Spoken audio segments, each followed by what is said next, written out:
You can memorize every line of the plumbing code, but the Master Plumber Licensure Examination often breaks prepared students with one thing: time pressure. We are running a 15-question gauntlet using actual past board exam problems. You have exactly 5 seconds to read, process, and answer each one. On the actual test, hesitating kills your momentum. Speed and active recall are the only ways to survive. Let's begin. Question 1. Water pipe joints shall be installed not less than how many meters away from sewer lines in both directions? 5 seconds. Time.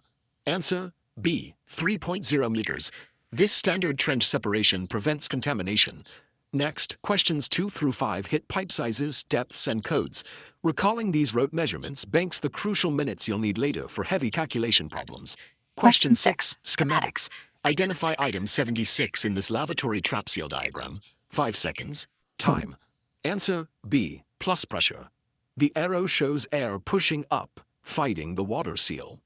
Questions 7 to 10 move into complex cistern diagrams. Don't let line work disorient you. Visual questions are designed to be dense. You can find the answer quickly by isolating standard component shapes, like the P-trap or the float valve, rather than decoding the entire drawing. Question 11 tests precision. Bacteria which has no function in sewage treatment. 5 seconds. Time. Answer B. Pathogenic. The question hinges on the word no. Missing that negative ruins the answer. Questions 12 to 14 maintain this trap. Watch for except or least likely scenarios. Missing a qualifier like not or except turns correct technical understanding into a wrong answer. Question 15 is your papstone. It layers multiple variables onto a single calculation. Find the minimum water supply fixture units for this public use fixture group. 5 seconds. Time. Success depends on the public use designation.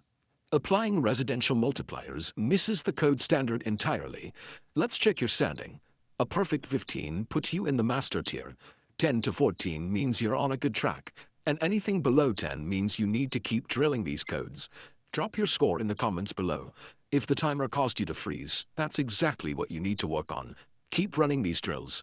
Passing the boards requires deep technical knowledge, but true readiness is having the mental endurance to retrieve that knowledge instantly, under pressure.